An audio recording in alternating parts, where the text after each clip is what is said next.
Hi all, welcome to my channel true living by Minnu. എൻ്റെ last വീഡിയോയിൽ കുറച്ച് പേർ കമൻറ്റ് ചെയ്തിരുന്നു മണി പ്ലാന്റ്സ് അല്ലെങ്കിൽ പോത്തോസിൻ്റെ പ്രൊപ്പഗേഷൻ മെത്തേഡ്, കെയർ ടിപ്സ് ഒക്കെ ഒന്ന് ഷെയർ ചെയ്യാമോ എന്ന്. സോ അതാണ് ഈ വീഡിയോയിൽ ഷെയർ ചെയ്യുന്നത്. അപ്പോൾ ഒട്ടും താമസിക്കാതെ തന്നെ നമുക്ക് വീഡിയോയിലേക്ക് കടക്കാം. ഈ കാണുന്നതൊക്കെയാണ് എൻ്റെ മണി പ്ലാന്റ്. മണി പ്ലാന്റിൻ്റെ സയൻറ്റിഫിക് നെയിം എപ്പിപെർണിയം ഓറിയം എന്നാണ്. ഒരുപാട് വേരിയൻസ് ഉള്ളൊരു പ്ലാന്റാണ് മണി പ്ലാന്റ്. നിങ്ങളിപ്പോൾ ഈ കാണുന്നത് ഗോൾഡൻ പോത്തോസ് എന്ന് പറയുന്ന ഒരു വേരിയൻ്റാണ്. ഇതെന്ന് പറയുന്നത് പച്ച ഇലയിൽ മഞ്ഞ കളറിൽ ലൈൻസ് പോലെ വരുന്നതിനാണ് ഗോൾഡൻ പോത്തോസ് എന്ന് പറയുന്നത്.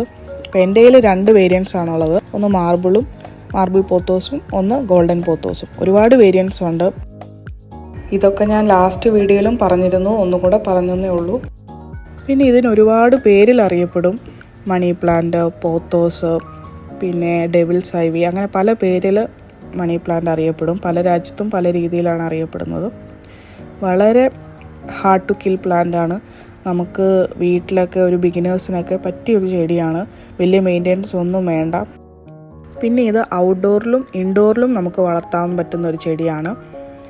ഔട്ട്ഡോറിലാണെങ്കിൽ ഒരു 2 ദിവസം കൂടുമ്പോൾ വെള്ളം ഒഴിച്ചാൽ മതി. ഇൻഡോറിലാണെങ്കിൽ മണ്ണ് നല്ല ഡ്രൈ ആയതിനു ശേഷം മാത്രം വെള്ളം ഒഴിക്കുന്നതാണ് നല്ലത്. അങ്ങനെ 2 രീതിയിലും നമുക്ക് വളർത്താൻ പറ്റുന്നൊരു ചെടി തന്നെയാണ്. ഇത് വെർട്ടിക്കലായിട്ട് വളർത്തി എടുത്തിരിക്കുന്നതാണ് നിങ്ങൾ കാണുന്നത്. ഒരു സ്റ്റിക്ക് വെച്ചിട്ട് നമ്മൾ ഇതിൻ്റെ വേര് കയറ്റി വിട്ടാൽ ഇതുപോലെ നീളത്തിൽ വെർട്ടിക്കലായിട്ട് നമുക്ക് വളർന്നു കിട്ടും. പിന്നെ ഞാൻ കഴിഞ്ഞ വീഡിയോ പറഞ്ഞ പോലെ തന്നെ ഇതുപോലത്തെ ലീവ്സൊക്കെ നമ്മൾ അപ്പോൾ തന്നെ പ്ലക്ക് ചെയ്ത് കളയുക. കാരണം വെറുതെ എനർജി ആ ഒരു ലീഫിനെ അത് നിലനിർത്താനായിട്ട് എനർജി വേസ്റ്റ് ആയിക്കൊണ്ടിരിക്കുകയാണ്. പിന്നെ ഇതുപോലെ നീളത്തിൽ വളർത്തിയെടുക്കുന്നതും നല്ലതാണ്. ഇൻഡോറിലൊക്കെ വെക്കാനായിട്ട് വളരെ ബ്യൂട്ടിഫുള്ളാണ്. പിന്നെ മണ്ണ് നല്ല ഡ്രൈ ആയതിനു ശേഷം മാത്രമേ വെള്ളം ഒഴിച്ചു കൊടുക്കാവുള്ളൂ. ഔട്ട്ഡോറിലാണ് നിങ്ങൾ വെക്കുന്നതെങ്കിൽ, നല്ല ചൂടൊക്കെയുള്ള ക്ലൈമറ്റ് ആണെങ്കിൽ നിങ്ങൾക്കൊരു ഡെയിലി അല്ലെങ്കിൽ ഒരു 2 ദിവസം കൂടുമ്പോൾ വെള്ളം ഒഴിക്കേണ്ടി വരും. പക്ഷേ ഇൻഡോർ ആണെങ്കിൽ നിങ്ങൾ നല്ല ഡ്രൈ ആയതിനു ശേഷം മാത്രമേ വെള്ളം ഒഴിച്ചു കൊടുക്കാവുള്ളൂ. പിന്നെ മണി പ്ലാന്റ്സ് നല്ല ബുഷിയായിട്ട് വളരാനുള്ള ടിപ്പ് എന്താണെന്ന് വെച്ചാൽ, നിങ്ങൾ ഒരു ചട്ടിയിൽ ഒരു തണ്ട് വെക്കാതെ 3-4 തണ്ട് ഒരുമിച്ച് വെച്ച് വളർത്തുക. ഇപ്പോൾ ഈ ഒരു ചട്ടിയിൽ തന്നെ 3-4 തണ്ട് ഞാൻ വളർത്തുന്നുണ്ട്. അങ്ങനെയാണ് ഈ ചട്ടി നന്നായിട്ട് ബുഷിയായിട്ട് വളരുന്നത്. അല്ലാതെ ഒരു തണ്ട് മാത്രം വെച്ചാൽ നമുക്ക് ഒരു ചട്ടി ഫുള്ള് ബുഷിയായിട്ട് കിട്ടത്തില്ല. അപ്പോൾ നിങ്ങൾ പ്രൊപ്പഗേറ്റ് ഒക്കെ ചെയ്യുന്ന സമയത്ത് 3-4 തണ്ട് വെച്ച് കൊടുക്കുക. ഇതാണ് എൻ്റെ അടുത്ത വേരിയൻ്റ് പോത്തോസ്, മാർബിൾ പോത്തോസ്. ഇതിന് മാർബിൾ പോത്തോസ് എന്ന് വിളിക്കാൻ കാരണം ഇത് ഒരു ലൈറ്റ് ഗ്രീൻ കളറിൽ വൈറ്റ് കളറിലാണ് ഇതിൻ്റെ പാച്ചസ്. അതുകൊണ്ടാണ് ഇതിനെ മാർബിൾ പോത്തോസ് എന്ന് പറയുന്നത്. ഇതും നല്ല ഭംഗിയുള്ളൊരു പോത്തോസ് തന്നെയാണ്. ഇത് എൻ്റെ കയ്യിൽ ഇരിക്കുന്നൊരു ചെറിയ വെർഷനാണ്. കുറച്ചുകൂടെയൊക്കെ വലുതായതിനു ശേഷം ഇത് നമുക്ക് പ്രൊപ്പഗേറ്റ് ചെയ്തെടുക്കാവുന്നതാണ്. ഇതിൻ്റെ കെയറും മറ്റ് ഗോൾഡൻ പോത്തോസ് പോലെ തന്നെയാണ്. വെള്ളം ആവശ്യം മാത്രം വെള്ളം ഒഴിച്ചാൽ മതി. പിന്നെ പോത്തോസിൻ്റെ എല്ലാം പൊതുവെ സൺലൈറ്റിൻ്റെ കാര്യം പറയുകയാണെങ്കിൽ ഇതിനെല്ലാം സൺലൈറ്റ് ആവശ്യമാണ്. പക്ഷേ ഒരുപാട് ഡയറക്റ്റ് സൺലൈറ്റിൻ്റെ ആവശ്യമില്ല. അതുകൊണ്ട് തന്നെയാണ് നമ്മൾ പോത്തോസിനെ ഔട്ട്ഡോർ വെക്കാനും പറ്റുന്നത്. അപ്പോൾ ഇൻഡോർ വെക്കുന്ന സമയത്ത് നിങ്ങൾ ഡയറക്റ്റ് സൺലൈറ്റ് വെക്കുന്നിടത്ത് വെക്കണ്ട. എന്നാൽ വിൻഡോ സൈഡിലോ അല്ലെങ്കിൽ കുറച്ച് വെട്ടം കിട്ടുന്ന ഒരു രീതി നിങ്ങളുടെ ഹോളിലൊക്കെ നല്ല വലിയ വിൻഡോസൊക്കെ ഉണ്ടെങ്കിൽ അവിടെയൊക്കെ വെക്കുന്നതായിരിക്കും ഏറ്റവും നല്ലത് മണി പ്ലാന്റിനും. സൺലൈറ്റ് എന്തായാലും ആവശ്യമുള്ളൊരു ചെടി തന്നെയാണ് മണി പ്ലാന്റ്. ഒരുപാട് വേണ്ടെന്നേ ഉള്ളൂ. അപ്പോൾ ഈ ഒരു മണി പ്ലാന്റ് കണ്ടു. ഈ ഒരു മണി പ്ലാന്റ് എന്ന് പറയുന്നത് മേളിൽ നല്ല ബുഷിയാണ്, പക്ഷെ താഴോട്ട് ഇങ്ങനെ നീണ്ട് വളർന്ന് കിടക്കുകയാണ്. അപ്പോൾ ഈ ഇങ്ങനെ ഒരു വള്ളി പോലെ വളർന്ന് കിടക്കുന്ന ചെടിയിൽ നിന്നാണ് നമുക്ക് പ്രൊപ്പഗേറ്റ് ചെയ്യാൻ ഏറ്റവും നല്ലത്. അപ്പോൾ എന്താണെന്ന് വെച്ചാൽ സൈഡ് ഗ്രോത്ത് ഉണ്ടാകാനും നല്ലതാണ്. അപ്പോൾ ഞാൻ ഇതുപോലെ നീണ്ട് കിടക്കുന്ന ഒരു തണ്ട് എടുത്തു. അപ്പോൾ ഈ കാണുന്നതാണ് നോട്ട്സിൽ നിന്നാണ് മറ്റ് വേരുകൾ വന്നിട്ട് അവിടെ കൂടാണ് നമുക്ക് മറ്റ് ലീവ്സ് വന്ന് ഇത് വളരുന്നത്. ഇപ്പം നോട്ട്സാണ് ഈ കാണുന്ന എല്ലാ നോട്ട്സാണ്. ആദ്യത്തെ ഒരു 3-4 നോട്ട്സ് വിട്ടതിന് ശേഷം ബാക്കിലായിട്ട് വേണം നമുക്ക് കട്ട് ചെയ്ത് കൊടുക്കാൻ. അപ്പം ഏതെങ്കിലും ഒരു നോട്ട്സിൻ്റെ തൊട്ട് താഴെയായിട്ട് വേണം കട്ട് ചെയ്യാൻ. നോഡിൻ്റെ അവിടെ ചെന്ന് കട്ട് ചെയ്യരുത്, അതിന് തൊട്ട് താഴെ വേണം നമ്മൾ കട്ട് ചെയ്ത് കൊടുക്കാൻ. അപ്പം ഞാനൊരു 3-4 നോട്ട്സ് താഴോട്ട് വിട്ടതിന് ശേഷം ഒരു നല്ല നോഡ് നോക്കിയെടുത്തു. എന്നിട്ട് അതിന് താഴെയായിട്ട് ഞാൻ കട്ട് ചെയ്ത് കൊടുക്കുകയാണ്. ഈ ആദ്യത്തെ ഒരു 3-4 നോഡ് വിടണം എന്ന് പറയുന്നത് നമ്മുടെ ആ ഇല എന്നൊക്കെ പറഞ്ഞ് പുതുതായിട്ട് കിളിർത്ത് വന്നിരിക്കുന്ന ഇലയാണ്, ഇലകളാണ്. അവിടുത്തെ നോഡിനൊന്നും അത്രയ്ക്ക് എനർജി കാണില്ല. അതുകൊണ്ടാണ് കുറച്ച് ലീവ്സ് വിട്ടേച്ച് കുറച്ച് നല്ല കട്ടിയുള്ള തണ്ടിൻ്റെ അവിടെ നിന്ന് നോഡ് എടുക്കണമെന്ന് പറയുന്നത്. അപ്പം ഞാനവിടെ കട്ട് ചെയ്തു.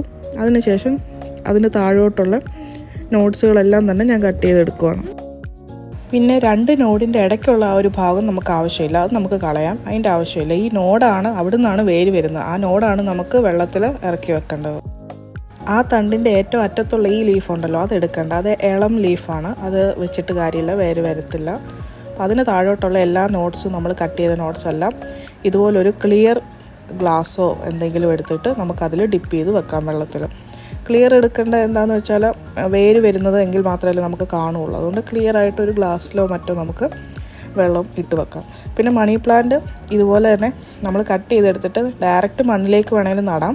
പക്ഷേ കുറച്ചുകൂടെ സക്സസ് ഇതുപോലെ വെള്ളത്തിലിട്ടേച്ച് വേര് വന്നതിന് ശേഷം മണ്ണിലേക്ക് വെക്കുമ്പോഴാണ് കുറച്ചുകൂടെ സക്സസ് ആയിട്ട് വളർന്ന് കിട്ടുന്നത്. അപ്പോൾ ഞാനിതാ ഗ്ലാസ്സിലിട്ട് വെച്ചിട്ടുണ്ട്. ഇനി ഇതൊരു 1 മന്തെങ്കിലും എടുക്കും നല്ല വേരൊക്കെ വരാനായിട്ട്. അപ്പോൾ നമുക്ക് 1 മന്ത് വെയിറ്റ് ചെയ്യാം. സൺലൈറ്റ് ഉള്ളിടത്ത് തന്നെ ഇത് വെക്കാൻ ശ്രദ്ധിക്കണേ. അപ്പോൾ ആഫ്റ്റർ 1 മന്താണിത്. നിങ്ങൾക്ക് കാണാം വേരൊക്കെ നന്നായിട്ട് വന്നിട്ടുണ്ട്, നല്ല നീളമായിട്ടുണ്ട്. അപ്പോൾ ചെറുതായിട്ട് വേര് വരുമ്പോൾ തന്നെ നമ്മൾ മണ്ണിലേക്ക് ഇറക്കി വെക്കരുത്. ഇതുപോലൊരു ഇത്രയെങ്കിലും നീളം വരണം, എങ്കിൽ മാത്രമാണ് കുറച്ചുകൂടെ നന്നായിട്ട് പെട്ടെന്ന് വളർന്നു വരികയുള്ളൂ. അപ്പം നമുക്കിനി ഇത് ചട്ടിയിലേക്ക് മാറ്റാം. വേരിന് ഇത്രയെങ്കിലും നീളം വെച്ചിട്ടേ നിങ്ങൾ ചട്ടിയിലേക്ക് മാറ്റാവുള്ളൂ, അത് നിങ്ങൾ ശ്രദ്ധിക്കണേ. അപ്പോൾ ഞാൻ ഈ ചട്ടിയിലേക്കാണ് മാറ്റുന്നത്. ഇതൊരു സെറാമിക് പോട്ടാണ്. പിന്നെ ഞാനൊരു കാര്യം പറയാൻ വിട്ടുപോയി. നിങ്ങൾ ഇത് വെള്ളത്തിലിട്ട് വെക്കുമ്പോൾ ആ വെള്ളം ഒരു 2-3 ദിവസം കൂടുമ്പോഴെങ്കിലും ആ വെള്ളം മാറ്റി വേറൊരു വെള്ളം ഒഴിച്ച്, ഒരു പുതിയ വെള്ളം ഒഴിച്ച് അതിലേക്ക് വേണം ഇത് ഇറക്കി വെക്കാനായിട്ട്. അങ്ങനെ വെള്ളം ഇടയ്ക്കിടയ്ക്ക് ഒരു 2 ദിവസം 3 ദിവസം കൂടുമ്പോൾ വെള്ളം മാറ്റി കൊടുക്കാൻ നിങ്ങൾ മറക്കരുത്, അല്ലെങ്കിൽ ഇത് ചീഞ്ഞു പോവും. വെള്ളം ഇടയ്ക്കിടയ്ക്ക് മാറ്റി കൊടുത്തുകൊണ്ടേ ഇരിക്കണം. അപ്പം ഞാൻ പോട്ടി മിക്സ് ഇതിലേക്ക് നിറച്ചു. അപ്പം മൈക്രോഗ്രീൻസ് വീഡിയോ കാണിച്ച അതേ സെയിം പോട്ടി മിക്സാണ് ഞാൻ ഇതിനും യൂസ് ചെയ്തത്. അത് കഴിഞ്ഞിട്ട് ഞാൻ ഈ ഇട്ട് വെച്ചിരിക്കുന്ന എല്ലാ തണ്ടും ഞാൻ ഈ ഒരൊറ്റ ചട്ടിയിൽ തന്നെയാണ് ഞാൻ നടുന്നത്. അപ്പോൾ എന്താണെന്ന് വെച്ചാൽ വളരുമ്പോൾ നല്ല ബുഷിയായിട്ട് വളർന്ന് കിട്ടാൻ വേണ്ടിയിട്ടാണ്.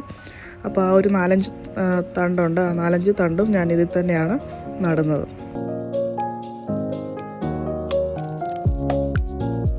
അപ്പോൾ നമ്മൾ തൈകളെല്ലാം നട്ട് കഴിഞ്ഞു. ഇനി നന്നായിട്ട് വെള്ളം ഒഴിക്കുക. ഇത് ചെടികളുടെ എല്ലാ കാര്യത്തിലും ബാധകമാണ്. നിങ്ങൾ വെള്ളം ഒഴിക്കുന്ന സമയത്ത് നന്നായിട്ട് ഒഴിക്കുക, കുറച്ചായിട്ട് ഒഴിക്കരുത്. അടിയിൽ കൂടെ ഡ്രിപ്പ് ചെയ്ത് വെള്ളം വരുന്ന പാകത്തിന് വെള്ളം ഒഴിക്കുക. അങ്ങനെ വേണം വെള്ളം ഒഴിക്കാൻ. ഏത് ചെടിക്കായിക്കോട്ടെ, ഇതിനല്ല, എല്ലാ ചെടിക്കും അങ്ങനെ തന്നെയാണ്. അത് കഴിഞ്ഞിട്ട് പിന്നെ കംപ്ലീറ്റ് ആയിട്ട് മണ്ണ് ഇൻഡോർ പ്ലാന്റ്സിൻ്റെ കാര്യമാണ് ഞാൻ പറയുന്നത്. കംപ്ലീറ്റ് ആയിട്ട് മണ്ണ് ഡ്രൈ ആവാനായിട്ട് സമയം കൊടുക്കുക. ഡ്രൈ ആയി കഴിയുമ്പോൾ വീണ്ടും നിങ്ങൾ വെള്ളം ഒഴിക്കുക. വെള്ളം ഒഴിക്കുമ്പോൾ ഇതുപോലെ തന്നെ ഫുള്ളും വെള്ളം ഡ്രിപ്പ് ആവുന്നവരെ ഒഴിച്ചു കൊടുക്കുക. അപ്പോൾ നമ്മുടെ മണി പ്ലാന്റ് ഇവിടെ റെഡിയായി. ഇനി ഇത് നല്ല തഴച്ച് വളരുന്നവരെ നമുക്ക് വെയിറ്റ് ചെയ്യാം. ഞാനിനിയും വേറൊരു വീഡിയോയിൽ ഇതിൻ്റെ അപ്ഡേറ്റ് നിങ്ങൾക്ക് തരാം. ഇതെന്തോരം വളർന്നു എന്നുള്ളതൊക്കെ ഞാൻ ആ വീഡിയോ നിങ്ങളെ കാണിക്കുന്നതായിരിക്കും. പിന്നെ പോത്തോസിന് ഫെർട്ടിലൈസറിൻ്റെ ആവശ്യമുണ്ടോ എന്ന് ചോദിച്ചാൽ ഉണ്ട്. പക്ഷേ മറ്റ് ചെടികളുടെ അത്രയും ഒന്നും ആവശ്യമില്ല. നമ്മൾ നല്ല കെയറും വെള്ളവും സൺലൈറ്റും ഒക്കെ കിട്ടുന്നുണ്ടെങ്കിൽ അതിന് വലിയ ആവശ്യമൊന്നും വരത്തില്ല. പക്ഷേ ഒരു 3 ആഴ്ചയൊക്കെ കൂടുമ്പോൾ നിങ്ങൾക്ക് വീട്ടിൽ തന്നെ ഒരു ഹോം മെയ്ഡ് ഫെർട്ടിലൈസർ യൂസ് ചെയ്യാവുന്നതാണ്. ഞാൻ ചെയ്യുന്നത് മുട്ടയുടെ തോടുണ്ടല്ലോ, നമ്മൾ മുട്ടയൊക്കെ പുഴുങ്ങുമ്പോൾ അതിൻ്റെ തോട് കുറച്ച് ശേഖരിച്ച് വെച്ചിട്ട് അത് വെള്ളത്തിലിട്ട് തിളപ്പിച്ച് ആ വെള്ളം ആറിക്കഴിയുമ്പോൾ നമുക്ക് ചെടികൾക്കെല്ലാം ഒഴിക്കാവുന്നതാണ്. അതൊരു നാച്ചുറൽ ഫെർട്ടിലൈസറാണ്. ഞാൻ എല്ലാ ചെടികൾക്കും ഒഴിക്കുന്നതാണ്. അതൊരു 3 ആഴ്ചയൊക്കെ കൂടുമ്പോൾ. ഇപ്പോൾ ഒട്ടുമിക്ക വീടുകളിലെ സ്വീകരണ മുറികളിലും ഓഫീസുകളിലുമൊക്കെ കാണാൻ കഴിയുന്ന ഒരു ചെടിയാണ് മണി പ്ലാന്റ്. പണ്ടുള്ളവർ പറയും മണി പ്ലാന്റ് ഭാഗ്യവും സമ്പത്തുമൊക്കെ കൊണ്ടുവരുമെന്ന്.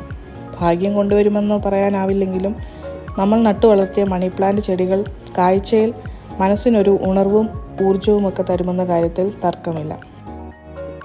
അപ്പോൾ ഇതായിരുന്നു ഇന്നത്തെ വീഡിയോ. ബിഗിനർ ലെവലിലുള്ളവർക്കൊക്കെ ഈ വീഡിയോ ഹെൽപ്ഫുൾ ആകുമെന്ന് വിചാരിക്കുന്നു. വീഡിയോ ഇഷ്ടപ്പെട്ടെങ്കിൽ എൻ്റെ ചാനൽ സബ്സ്ക്രൈബ് ചെയ്യാത്തവരാണെങ്കിൽ സബ്സ്ക്രൈബ് ചെയ്യുക, ലൈക്ക് ചെയ്യുക, ഷെയർ ചെയ്യുക, കമൻറ്റ് ചെയ്യുക. അപ്പോൾ thank you all for watching my video. നമുക്ക് നെക്സ്റ്റ് വീഡിയോയിൽ കാണാം. See you all, by.